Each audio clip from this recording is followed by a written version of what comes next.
to another episode of Live Life Bear TV. I am so excited you guys came back for another episode. Welcome.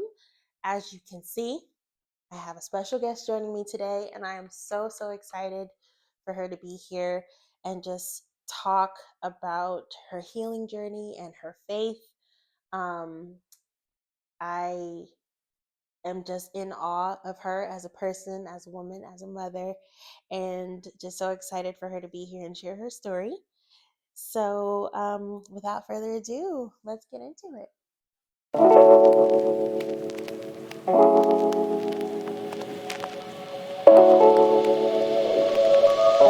Hey, y'all, and welcome to the second episode of Live Life Fair TV.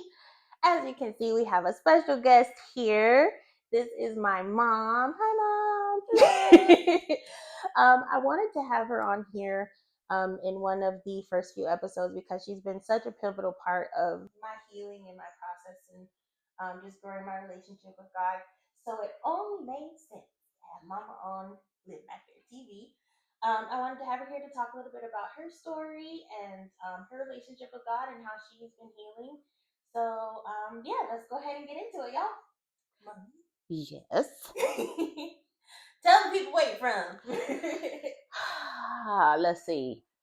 Which place? I don't know.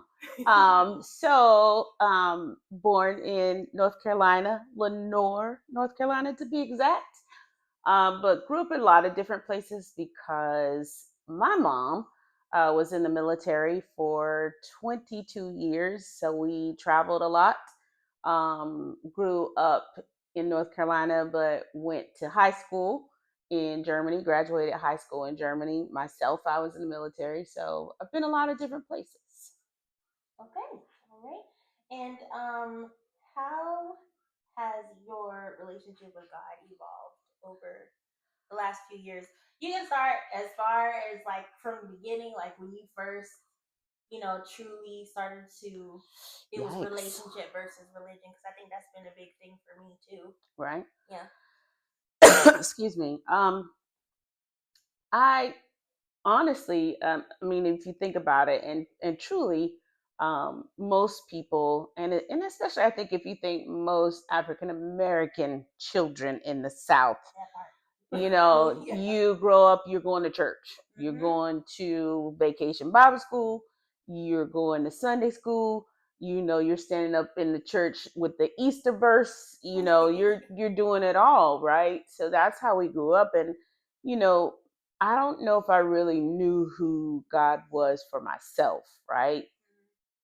And we grew up, AME, which is African Methodist Episcopal Church, very formal, very first Sunday, the ladies had on the white with the white stockings and the white shoes and the white thing in the hair, and that was communion, and it was very, very formal. And then at one point, my grandmother started going to an apostolic church, and that's where I think I really started really kind of knowing who God was. And at 13, I got saved, and we got baptized in the river.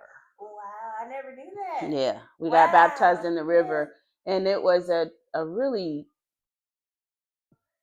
when I think back on it, we were in the river, and it was like this.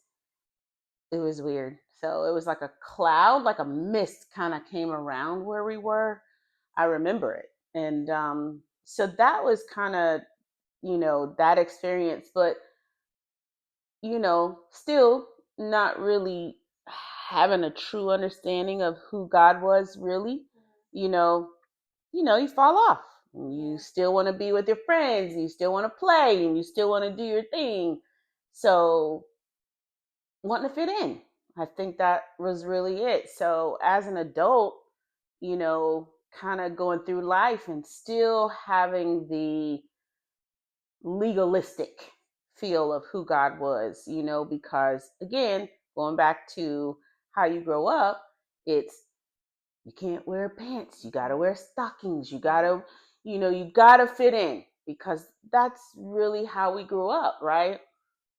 And if I mess up, I'm like, oh my God, I'm going straight to hell, because that's how we grew up. There's no gray. God was not gray.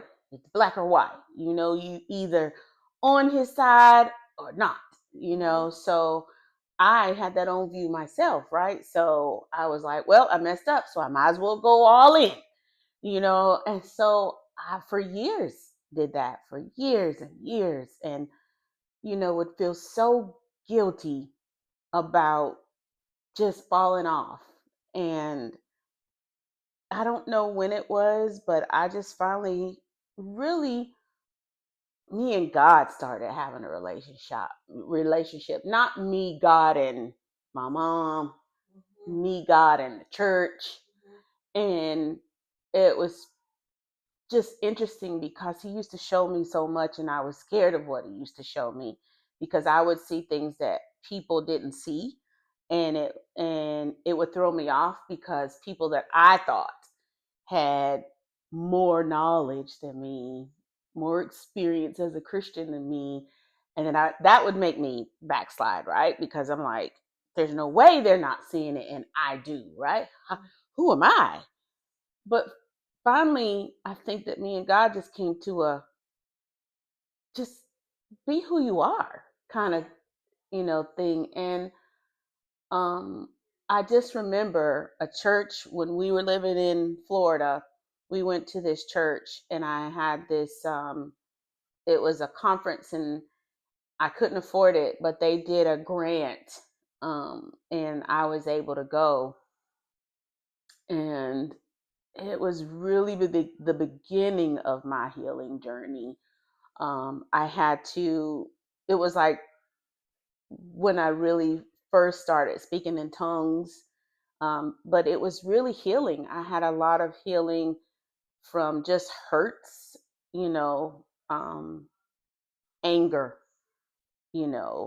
at your dad, not because, honestly, people say, oh, because he left you. No, it was because of how he did you.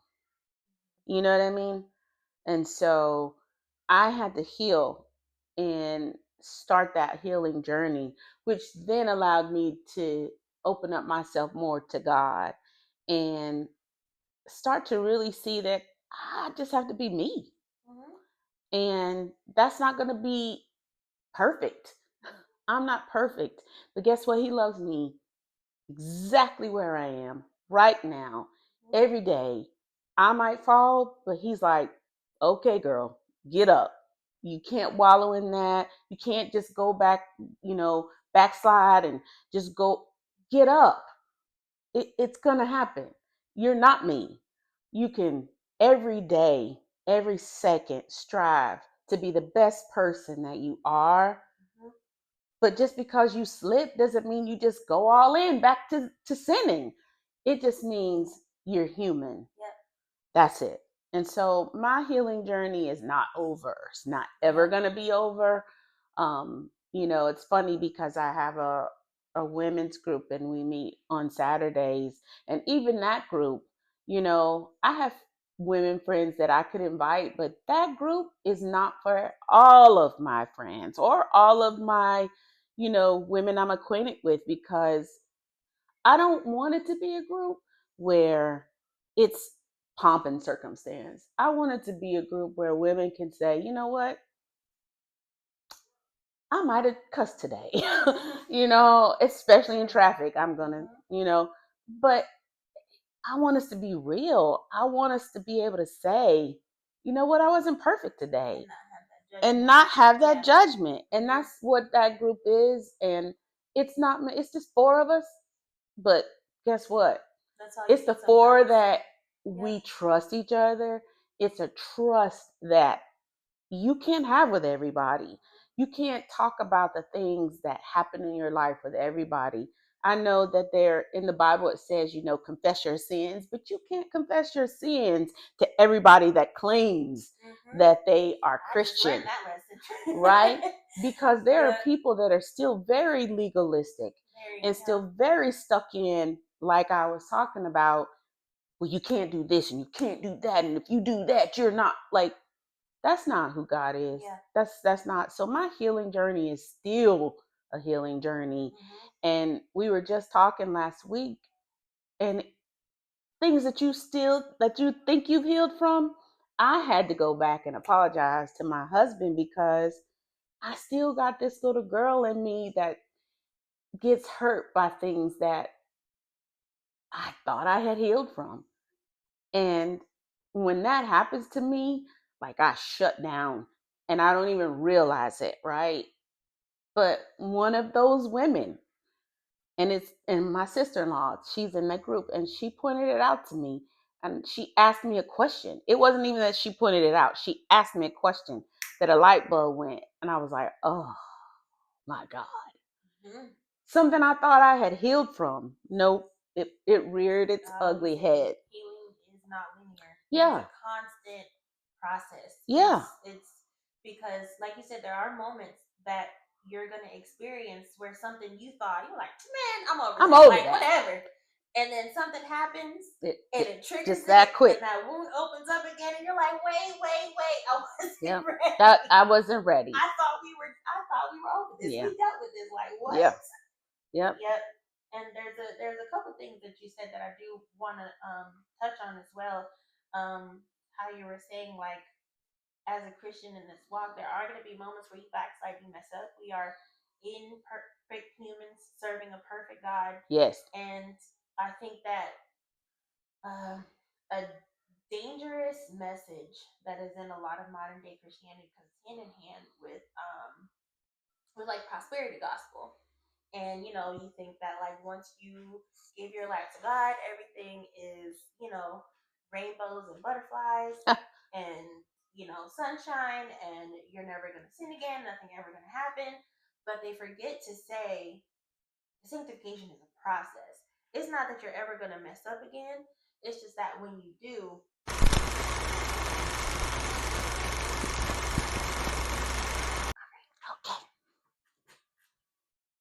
but yes, sanctification is a process. So it's not that once you accept God into your life, you're never going to mess up again. You are. But the difference is that when you do, you're going to have that conviction. It's like, okay, over time, we need to slowly start fixing that and getting that out of your life. Yeah. And, changing that. It comes to a point where you love God more than the things that you want to do that will satisfy your absolutely. flesh. But that is a process. Oh, yeah. And people don't talk about that. They think that you just are supposed to be perfect and never do anything wrong ever again. And that is not real life. It's not. That is not real life at all. Okay? Me and Jesus been rocking, and like there are some days I'm like, can I do this for real? Yeah. Oh my gosh. I think too, it was, even as you were talking about my journey and us, because even I think a big part for me to heal was as a mom, because I had you at 20. I wasn't ready to be nobody's mama. Good gracious. I wasn't ready to be nobody's wife. I sure wasn't ready to be nobody's mom, but I look at, again, it goes back to God's free will, because he's like, okay, you doing your thing. There's some consequences to you doing your thing, right? But I also think about in that journey of healing, I was a hurt person trying to raise a little person, you. And I know, I don't want to cry about it, but it's amazing because you always said that I was a good mom, but I know the things that I was not healed from. And I remember apologizing to you, and you were like, what for? But I knew the things that I did, that the things that I held back as a mom, because I didn't want, there was a piece of me that didn't want to be hurt. And it was funny because people will say, people get hurt by a man or a woman, and it wasn't like that. It was a man and woman, but it was my parents. it was my parents. I still remember as a little girl coming home from kindergarten and my daddy was gone. He was gone. He had left. So, he would always say, I didn't leave you. I left your mom. No, no. As a little girl, you left me. You abandoned me. And I carried that most of my life. So I built this wall up, and I even built it up to you. You didn't know that. You would have never known that because I felt like as long as I take care of you, you got what you need, you're good. But I wasn't as open as I should have been as a parent because that hurt little girl was still in there that didn't want nobody close. Nobody. There was this wall around me. And if you didn't get close enough, you couldn't get in there. You know what I mean? So that journey for healing was even for you because I didn't want you to have the things that I've carried from my parents to keep carrying to you. Generational curses are real, man.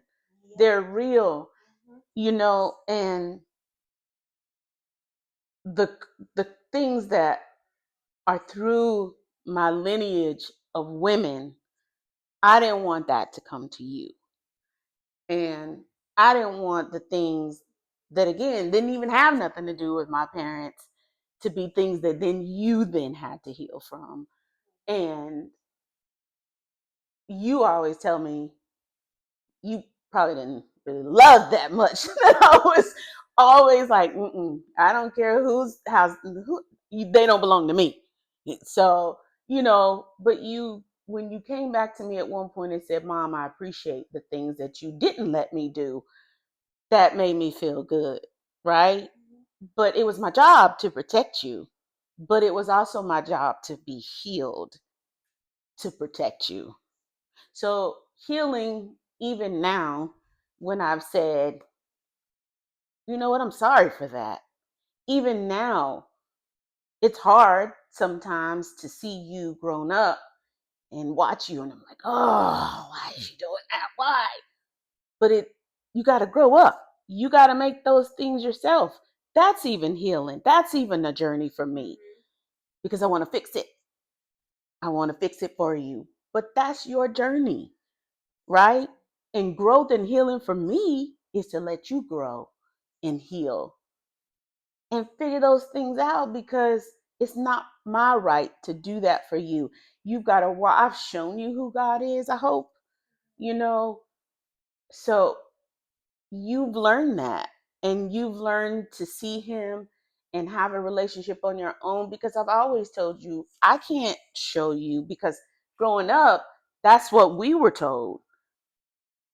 You just do what I say. You just do what I say, and I'm telling you what's in the Bible. So I didn't really know what that was till I was older. But I always told you, don't rely on me. Read it for yourself. I got you your own Bible. I wanted you to know what it was. Had you a kid's Bible, all the way up to I gave you my Bible. I wanted you to know who He was. So you could have your own journey. And so you could know when you're in trouble, call Him for yourself. Right? So healing every day, every second, every minute, even when you think, like you said, that you got it, it's still something that goes, wait, there's a trigger. But it's every day. Yes, it is. And sometimes even a moment by moment thing. Let's just Yes, indeed. Okay. We're not gonna talk about that. I feel like it's so funny because in those moments, like God is so audible in my head, and it's Him because you would never say something like that to yourself. especially when you feeling some type of way about something. And you're just like, okay, you don't have to be so loud. Isn't it funny though? Like, and it's funny because you're like, how can God be in all these places? And that just shows you like how omnipotent he really, really is. Because that's another thing. When people are like, oh, you should rep like God. I do. I know who he is. I know the Old Testament God when people would fall asleep. Remember when the dude fell asleep at the prayer meeting, fell out dead? That's it. That's it. You done. But there's also the God that made a way for people when he didn't have to. The going through the wilderness, giving them bread, giving them light when they go. I mean, just that God, right? And it's funny. He talks to you different. He talks to me different. It doesn't make it disrespectful when I'm talking to God like he's my friend. That's what he wants. I know he talks to me like, girl, stop that. And some people he's like different. But boy, I know when it's him. I know when it's him and I know when it's me. Right? Yeah, you do. You can, and I think that's something I had a lot of concern about for a really long time was like, God, how do I discern my voice and my flesh and what I want to hear from myself versus what you're saying to me? And a lot of the times what I've noticed is that not that what God is telling you goes against your flesh, but a lot of times it's a solution to the way that you're feeling that offers like it's a resolution and it's empathy at the same time, if that makes sense. So, and not just for you, but for anyone else that's involved in the situation. Right. And you're like, yeah, I never would have came. No. I don't want to go in here and apologize. I don't what do you want mean? to. I wasn't wrong. Woo-wee. I'm gonna tell you, I always thought that, I always tell people like, having a child before I got married was like, whew, that tested my Jesus, right? But boy, when I got married, I thought, oh, whew, that right there is when God is saying, be Christ-like, because when you have to apologize, when you really, really, really, really, really, really, really don't want to, that's it. That's what. I even remember you was a little girl, and I remember you saying to me, Mommy, that's not nice. And you should say, I'm sorry. And I'd be like, be quiet. Who are you? Who do you think you are? But you know what? That was, I felt that right here.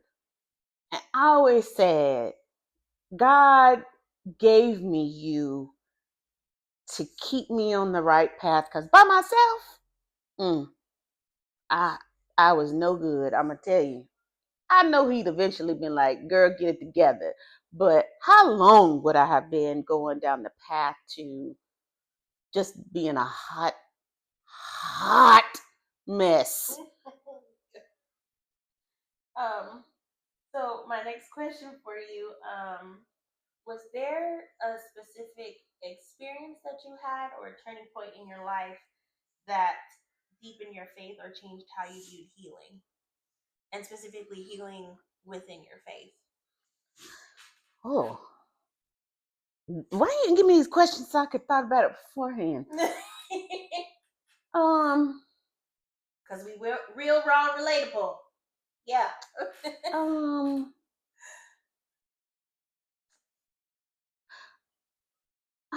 I think so. Like, I think it's always a journey, but like, honestly, when my dad passed away,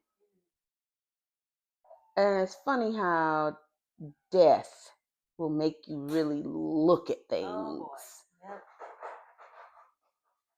Right? So when my dad died, that was I can't ask him these questions that I always had in my mind. And my brother will say, which is true, that me and my mom are alike, but I will tell you, if I was like anybody, it was probably my dad. Like, boy, we used to butt heads so much. But I can tell you that my dad, we never lived close to one another. But I can tell you, if I was going through something, that man sometimes didn't even have a telephone in his house. But he would go, yes, I'm dating myself. So what? He would go get a calling card and call me and say, what's wrong with you? God Almighty. And I miss him so much because besides God, he's the only person that really, really, really accepted me just for me. Like, just for me. He didn't ask nothing of me. Um, but there was still a lot there. And I looked over my dad's life because he lived rough. He lived a rough life. And it stemmed from his childhood. He had a lot of childhood hurts. A lot of things he was hurt from his childhood. And he carried that anger and that hurt all through his life, and you could see it. Um, so I said to myself, because he died alone, not like nobody was around him, but like not in a relationship. He didn't have somebody to love him. And I said to myself, I don't want that. I don't want to be by myself. I don't want to, not that that was like the thing that I was going for, because remember, I'm the person that didn't want it. But I realized I really did want it. I just was afraid. So that's when I really started looking at myself and really, really looking at, if I want that, I gotta get myself together. I gotta get myself together. I can't keep dating these people that I know are not gonna commit to me. That ain't a word right there. But I dated them because I knew I didn't want it. I didn't want it. So I was dating the people that I knew weren't going to commit to me, because I would pretend that I wanted to commit, but I really, really didn't want to. So that's who I dated. So therefore, the accountability was never there. It was never there, right? Absolutely not there, because then I could blame them, right? When they really, but that's who they were. I just didn't want to admit who I was. It was their fault, not mine. I was perfect. But when he died, I really had to just look at what I was doing, look at myself, and just really say, what do you want? And how do you get there? And it really it started with me. It really, really started with me. Who's going to love me if I don't really love me? And yeah, I was a person, I didn't take nobody's crap. Still don't. I still don't. But I took my own crap. How about that? So I had to stop even doing that. I stopped taking my crap and love me. Because if I didn't love me, who's gonna love me? And I love that saying that it says the way that you love yourself sets the example for how other people will love you. Yeah. And that's something that I have had to work on. And looking back on my past relationships, I was just like, what they did to me wasn't their fault. I allowed it. Yeah. I allowed it because I didn't see myself as worthy enough to be with someone who would treat me to the standard that God holds me to. And so you can be mad, oh, they did this to me and he did this, da da da da. Yeah, but you allowed it. You stayed. Absolutely. That gave them the okay to do what they did. Now, I'm not saying that, abuse or any toxic relationship, that it's okay. Yeah. But it is a double-edged sword. It's kind of like, yeah, they did that, but you allowed it. Yeah. No, it's true. I mean, it's crazy. But yeah, that's where it really kind of was like a, hey, you gonna do this or not? And it's funny because me and you, it was me and you. It was me and you, me, you and God. You know, I want people to understand I never take credit for raising you. It was me, you, and God. And when I don't get this wrong, because healing still takes place even when you get married, but I was healed enough that I could see my husband, and God knew that. I could see him. And I remember I always said, this is how you know that God really does have a sense of humor. I was like, listen, because I remember even telling my brother, I don't want nobody to even have that much control over how I feel, how I react. I don't want it. I don't want it. Y'all can have that. That's what I'm I remember it.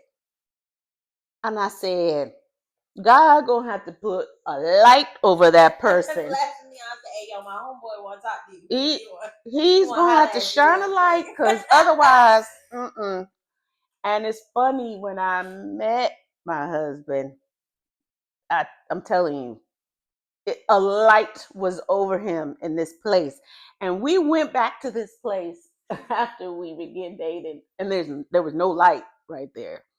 I mean, it's just wow, crazy how he's got a sense of humor. Yeah. And I didn't have to beg my husband to want to be with me. I didn't have to beg for that. I like, you know, I had told God I wasn't gonna live with nobody, and here we was living together. I mean, and then that with that, and I was like, I can't do this. We gotta separate. He was like, okay, well, let's just get married. Whoa, what? Wait, whoa. I'd never had that. Never had it. And it was just like, it scared to death. It scared me to death. But I had done the work. And even though it scared me to death, I was ready.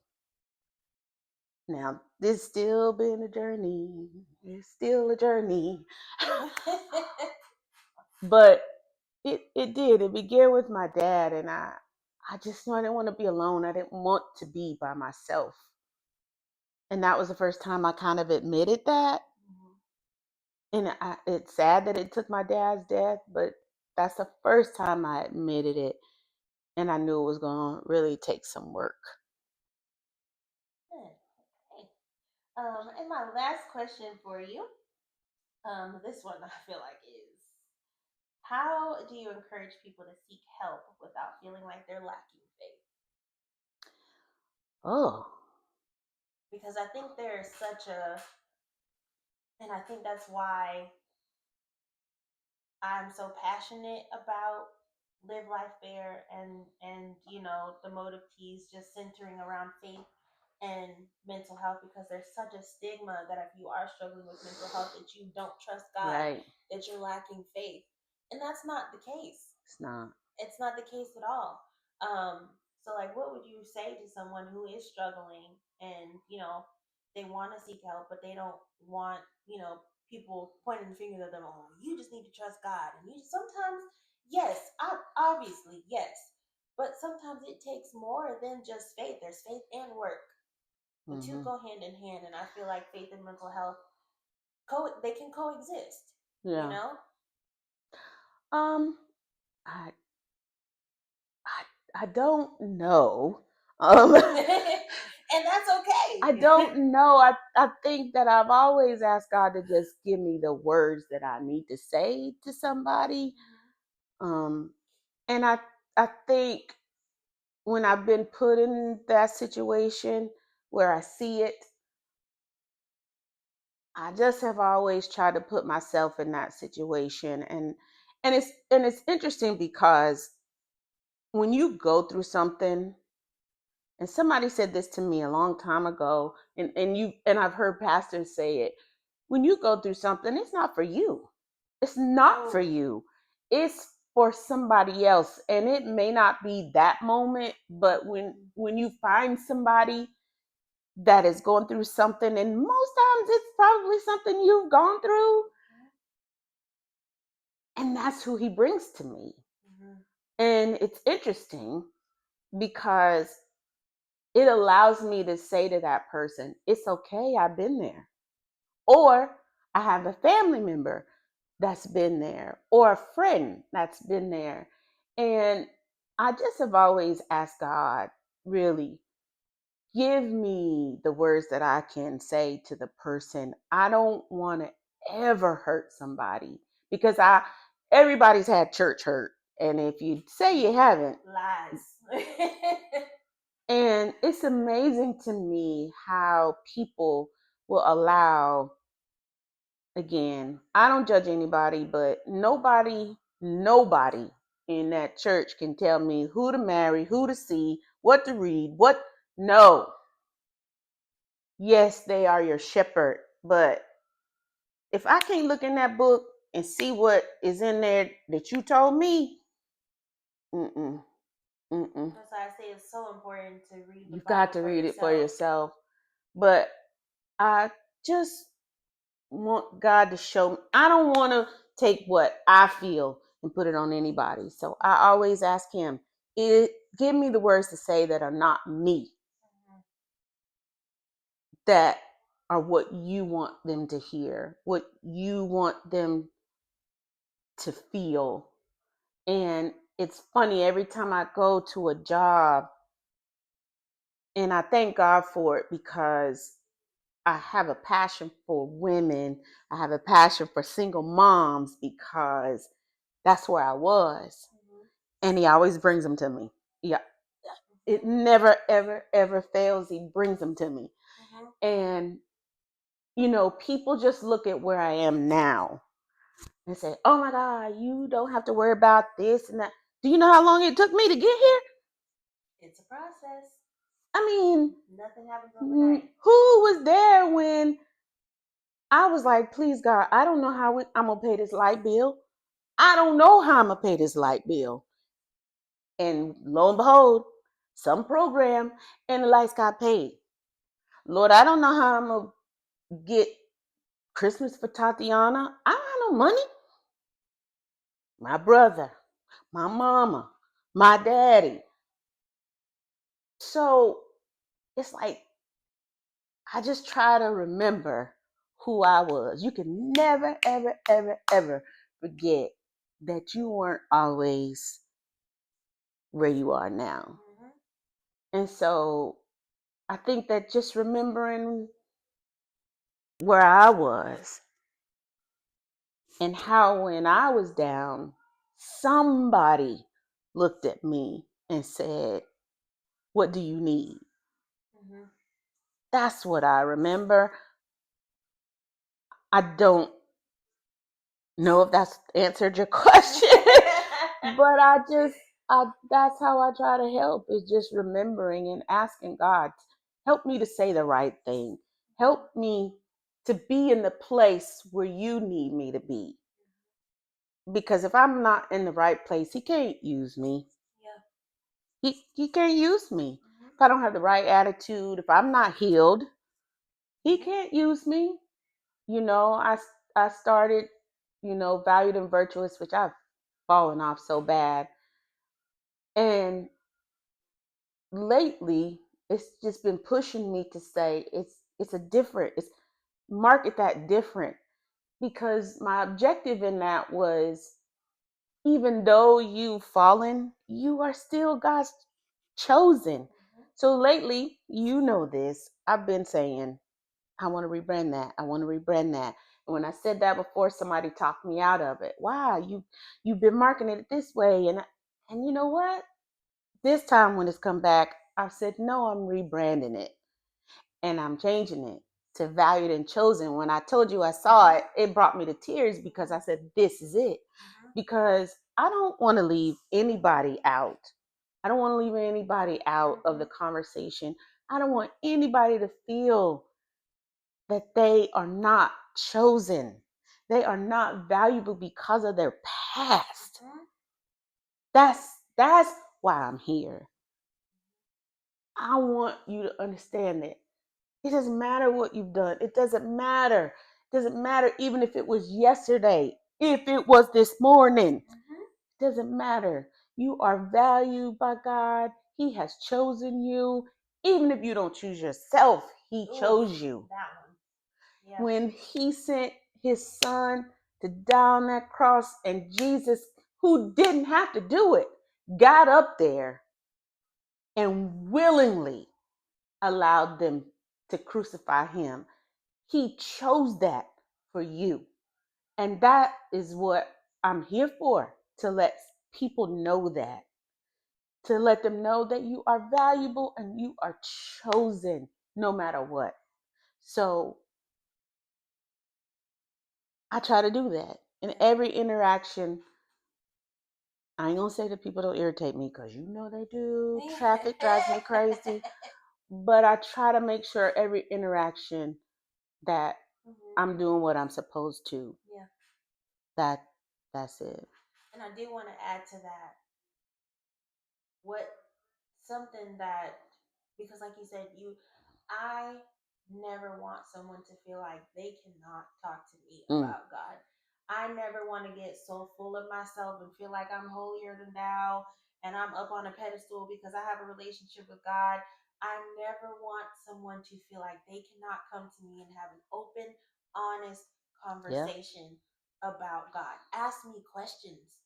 Ask me, and maybe I may not have all the answers at the moment, but I'll help you find them. I'll do my best. And I think that's something that we are lacking in Christianity today is empathy.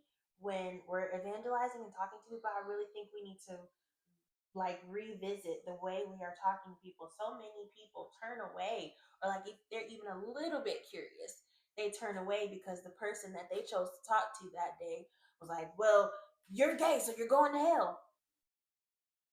Like, what is that actually going to do to help that person turn to God? Yep. Because if all you're preaching is hellfire, they're going to shy away. And that's not the way to win people to God. I always want something that I've been praying every day for a couple weeks is like, Lord, if I have a conversation today, if you put someone in my mind to talk to today, like, let my words be your words, let my actions be your actions. Absolutely. Whatever needs to flow from me to this person, whatever they need to hear to plant the seed, even if it's not today, if it's next year, if it's 6 months down the road, whatever you need me to do or say to plant the seed, let it be that.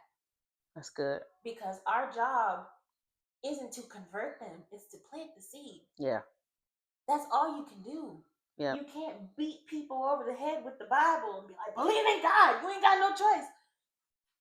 Yeah. I turned away from God for that very thing. Yeah, absolutely. It wasn't until I had an honest conversation with someone, and I was like, you know what? I need to figure this out for myself. Mm-hmm. I need to read the Bible for myself and figure out relationship for myself. And I love something that Pastor Mitchell says at every service is like, you can belong before you believe. Mm-hmm.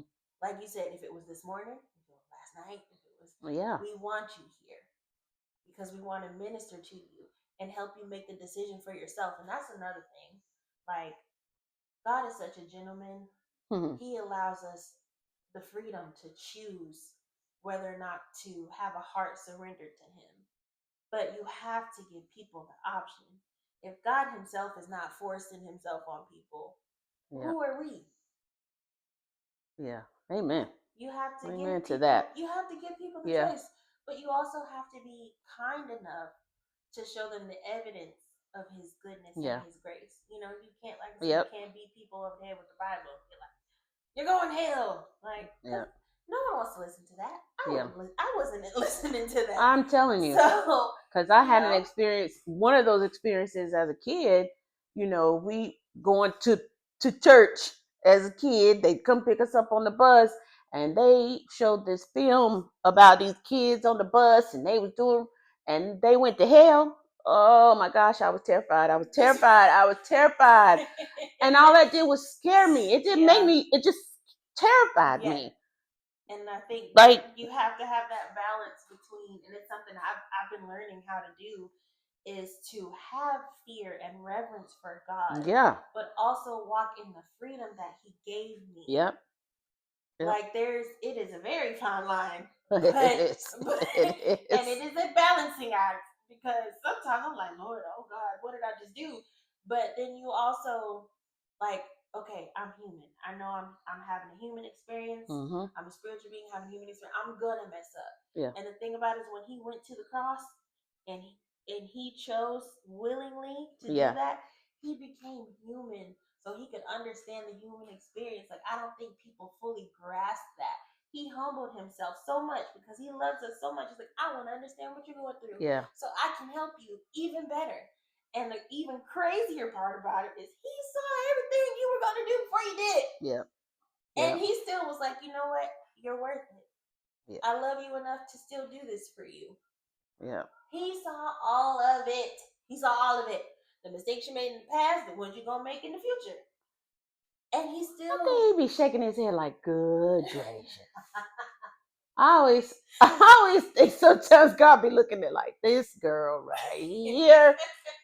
Boy, should I just smack her upside the head right now or later? His sense of humor is top tier, okay? Yes. I be chuckling to myself sometimes like, okay, it wasn't that funny, but it was. I love him. I love him because he keeps giving me a chance. And I will forever be grateful for that. Mm-hmm. For that. Because it is a journey. It's a journey. It's not something you're going to get in one day. It's not something you're going to get in a year or 2 or 3 or 4 or 5.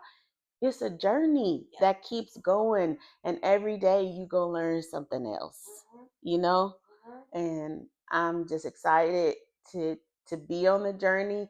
And even more, I'll tell you, I'm excited for your growth, and just a little bit that I was a part of that, just a little bit. And I love that not only that you're my daughter, but you're my friend, and I can call you to pray.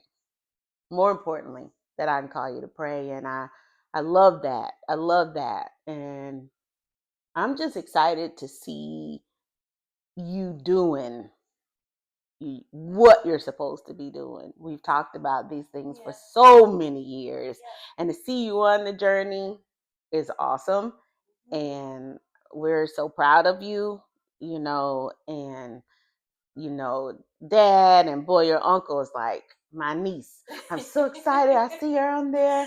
I see, and I mean, everybody's just so excited to see you doing this, because it's like you glow, and it's different. So much joy.